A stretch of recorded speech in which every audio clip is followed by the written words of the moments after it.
Hello दोस्तों, स्वागत है आपका हमारे यूट्यूब चैनल एक्सप्लोरिंग सनातन धर्मा में। दोस्तों आज बात करेंगे आत्मा के रहस्य के बारे में। दोस्तों यह सवाल जितना गूढ़ है उतना ही रोमांचक भी। हर धर्म, हर दर्शन और अब तो विज्ञान भी इस रहस्य को सुलझाने की कोशिश कर रहा है। क्या आत्मा सच में अमर है? क्या पुनर्जन्म संभव है? मरने के बाद आत्मा कहाँ जाती है? दोस्तों हिंदू धर्म, बौद्ध धर्म और कई प्राचीन सभ्यताओं का मानना है कि आत्मा अमर यानी इमोर्टल है, जबकि शरीर नश्वर यानी मोर्टल है। गीता में श्री कृष्ण ने अर्जुन से कहा था, न जायते म्रियते व कदाचिन नायम भूत्वा भविता व न भूया। आत्मा न कभी जन्म लेती है न मरती है, यह शाश्वत है। दोस्तों भारत के श्यामलाल वर्मा नामक व्यक्ति ने 1950 के दशक में दावा किया कि उन्हें अपने पिछले जन्म की याद है। वे बार बार कहते थे कि वे बनारस के एक सेठ थे और उनकी हत्या हुई थी। जब इस दावे की जांच की गई तो सच में वहां एक हत्या हुई थी और श्यामलाल ने उस जगह को ठीक से पहचान भी लिया। दोस्तों पुनर्जन्म की कहानी कई धार्मिक और पौराणिक कथाओं से मिलती है। गीता में कहा गया है, वांसांसि जीर्णानि यथा विहाय नवानि गृह्णाति नरो प्राणी। जिस तरह इंसान पुराने कपड़े छोड़कर नए कपड़े पहनता है, वैसे ही आत्मा नया शरीर धारण करती है।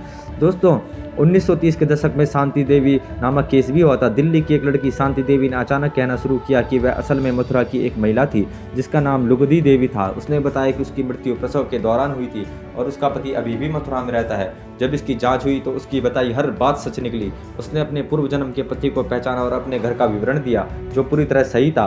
दोस्तों विज्ञान आमतौर पर भौतिक चीज़ों को मान्यता देता है, लेकिन कुछ वैज्ञानिक प्रयोग ऐसे हुए हैं जो आत्मा के अस्तित्व पर सवाल खड़े करते हैं। दोस्तों डॉक्टर डंकन मैकडुगल ने 1907 में एक अजीब प्रयोग किया। उन्होंने देखा कि जब कोई व्यक्ति मरता है तो उसका वजन अचानक 21 ग्राम कम हो जाता है। उन्होंने इसे आत्मा का भार माना।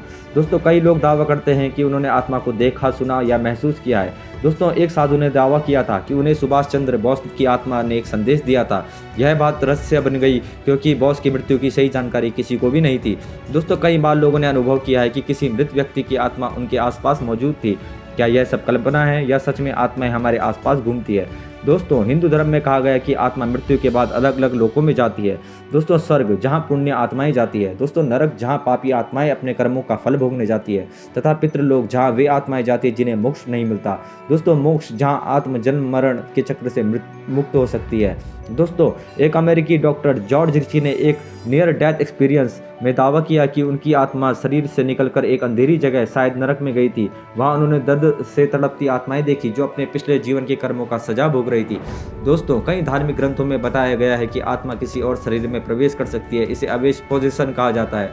दोस्तों केरल की एक रहस्यमयी घटना है कि एक महिला ने अचानक एक अजनबी पुरुष की आवाज में बोलना शुरू कर दिया। उसने कहा कि वह एक मृत सैनिक की आत्मा है। जब जांच की गई तो उसकी बातें किसी असली सैनिक के जीवन से मेल खा रही थी। दोस्तों कुछ दार्शनिक कहते हैं कि आत्मा कोई अलग चीज नहीं बल्कि ब्रह्मांड की ऊर्जा का हिस्सा है। अहम ब्रह्मास्मि, मैं ही ब्रह्म हूं, यानी आत्मा और ब्रह्मांड एक ही है।